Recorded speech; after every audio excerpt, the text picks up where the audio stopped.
డబ్బులు ఇచ్చి నేనే ఇచ్చాను అధ్యక్ష 47,75,477 రూపాయలు.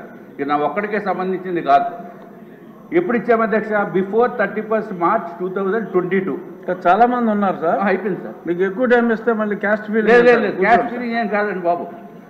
ప్రజలకి ఎంత ఇబ్బందులు పడుతున్నారో చెప్పడానికి. సో అధ్యక్ష 31 మార్చ్ 2022 ముందే ఫుల్ పే. ఇబ్బందుల్లో one of the best budget ఇది. నేను 15 సార్లు బడ్జెట్ చూశాను, మనమే పెట్టాం.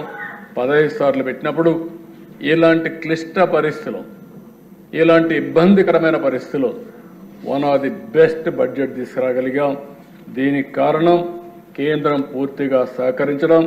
నేను ఈ సభ ద్వారా నరేంద్ర మోడీ గారిని, కేంద్ర ప్రభుత్వాన్ని, అక్కడ ఉండే ఫైనాన్స్ మినిస్టర్ గారిని అందరినీ కూడా మనస్ఫూర్తిగా అభినందిస్తున్నాను. ఒక్కొక్కసారి రెండు ప్రభుత్వాలు కలిస్తే ఏమేం చేయగలుగుతామో ఇది ఒక ఎగ్జాంపుల్ అని చెప్పి కూడా నేను మీకు తెలియజేసుకుంటూ, ఈ ప్రభుత్వం కమిటెడ్గా ఉన్నాం. రాష్ట్ర ప్రయోజనాలకు ఎక్కడా విఘాతం కలగకుండా ఎంత వీలైతే అంత తొందరగా ఏమేం చేయగలుగుతామో అవన్నీ చేయడానికి పట్టుదలతో ముందుకు పోతున్నాం. అందులో తొలి మెట్టు ఈ బడ్జెట్. ఇవన్నీ కూడా ప్రజలు కూడా రాబోయే రోజుల్లో ఇవన్నింటిపైన చర్చ చేయాల్సిన అవసరం ఉంది, అవగాహన పెంచుకోవాల్సిన అవసరం ఉంది. ఒక ప్రభుత్వం వల్ల, మంచి ప్రభుత్వం వల్ల వాళ్ళ జీవితాలు ఏ విధంగా మారతాయి, అదే ఒక దుర్మార్గమైన పరిపాలన వస్తే వాళ్ళ జీవితాలు ఏ విధంగా నాశనం అవుతాయి, ఒక మంచి ప్రభుత్వం వల్ల వాళ్ళ అవకాశాలు ఏ విధంగా మెరుగవుతాయి, ఒక చెడు ప్రభుత్వం వల్ల వాళ్ళ అవకాశాలు ఏ విధంగా కోల్పోతారనే విషయాలు కూడా ప్రజలు గుర్తుపెట్టుకోవాల్సిన అవసరం ఉంది, అధ్యయనం చేయాల్సిన అవసరం ఉంది, చైతన్యవంతులు కావాల్సిన అవసరం ఉంది. అది కూడా చేయమని చెప్పి కోరుకుంటూ మరొక్కసారి ఈ అవకాశాన్ని ఇచ్చిన ప్రజలందరికీ మనస్ఫూర్తిగా ధన్యవాదాలు తెలియజేసుకుంటూ, ఇక్కడ మెంబర్స్ అందరూ కూడా పూర్తిగా సహకరించారు. ప్రత్యేకంగా నిండుగా కూర్చున్నారు, మీరు బాగా హుందాగా ఉన్నారు. కుర్చీ కూడా కళకళలాడుతూ ఉంది, నవ్వులతో ఆ సభ కూడా జరుగుతూ ఉంది. ఒక ఆహ్లాదకరమైన వాతావరణం వచ్చింది. ఇదే వాతావరణం ఎప్పుడూ ఇక్కడ బాధపడుతూనో భయపడుతూనో పనిచేయక్కర్లేదు. ఫ్రీగా స్వేచ్ఛగా పనిచేయడానికి అందరికీ అవకాశం ఉంటుంది. పని చేసుకునే వాళ్ళకి అవకాశం ఉంటుంది. పని దొంగలను మాత్రం భర్తం పడతానే ఉంటాం. అక్కడ రాజీ లేదని చెప్పి మీకు తెలియజేసుకుంటూ ఈ అవకాశాన్ని ఇచ్చిన మీకు మనస్ఫూర్తిగా నమస్కారాలు, ధన్యవాదాలు. Thank you. ధన్యవాదాలండి. చాలా భవిష్యత్తుకి ఒక అద్భుతమైన భరోసా కేశవ్ గారు, గౌరవనీయులైన ముఖ్యమంత్రి గారు ఇచ్చారు. ఇప్పుడు భోజన విరామం లేదు. మరీ ఆకలిగా ఉన్నవాళ్ళు, ఎవరైనా మరీ ఆకలిగా ఉన్నవాళ్ళు వెళ్ళి భోంచేసి రండి. ఇప్పుడు బిల్లులు ఉన్నాయి.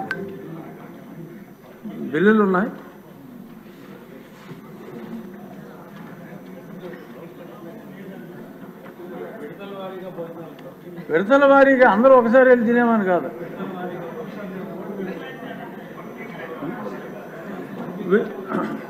విద్యుత్ శాఖ మంత్రి గారు ఆంధ్రప్రదేశ్ విద్యుత్ సుంకం 2వ సవరణ బిల్లు 2024ను పరిగణలోకి తీసుకునేందుకు అనుమతి కోరతారు. 2024 సార్. ఈ బిల్లు గత ప్రభుత్వం తీసుకొచ్చిన చట్టంలోని లోపాలను సరిదిద్దడానికి మాత్రమే ఉద్దేశించబడింది సార్. ఈ సవరణ వల్ల వినియోగదారులపై కొత్తగా అదనంగా ఎల్సీ డ్యూటీ పెంచడం లేదని మీ ద్వారా సభకు తెలియజేస్తున్నాం. అలానే ప్రజలందరికీ కూడా స్పష్టం చేస్తున్నాము. స్పీకర్ సార్, 2021 సంవత్సరంలో గత ప్రభుత్వం అసెంబ్లీలో Andhra Pradesh LCD duty amendment act 2020ని ఆమోదించి 26/8/2021న గజెట్ నోటిఫికేషన్ విడుదల చేసింది. అయితే ఈ సవరణ చట్టం ఎప్పటి నుంచి అమల్లో వస్తుందనే విషయాన్ని చెప్పలేదు. అయినప్పటికీ గత ప్రభుత్వం దీన్ని అమలు చేసి ఎలక్ట్రిసిటీ డ్యూటీని విధించింది. స్పీకర్ సార్, దీనిని సరిదిద్దడానికి మా ప్రభుత్వం Andhra Pradesh electricity board second amendment bill 2024ని ఈరోజు ఆమోదం కోసం తీసుకొస్తున్నాము. ప్రస్తుతం పరిస్థితులను బట్టి ఎలక్ట్రిసిటీ డ్యూటీ వివిధ కేటగిరీల వారికి ఏ విధంగా ఫిక్స్ చేయాలో అనే అధికారాన్ని మా ప్రభుత్వం ఈ బిల్లులో సవరణ ద్వారా కోరుతుంది. గత ప్రభుత్వం సవరణను బట్టి వినియోగదారుల నుంచి 26/8/21 నాటి నుంచి వసూలు చేసిన ఎల్సిడి డ్యూటీని ఏ కారణంతోనైనా తిరిగి చెల్లించబోకుండా సవరణ చేస్తున్నాము.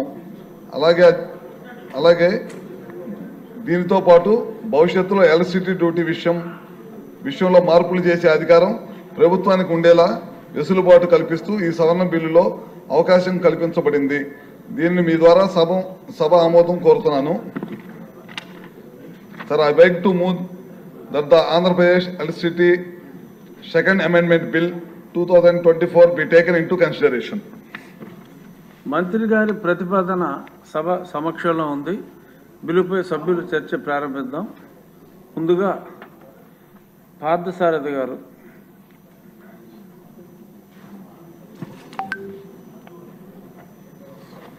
ధన్యవాదాలు అధ్యక్ష. ఈరోజు విద్యుత్ సవరణ బిల్లు మీద మాట్లాడే అవకాశం కల్పించినందుకు మీకు ధన్యవాదాలు తెలుపుతా ఉన్నాను.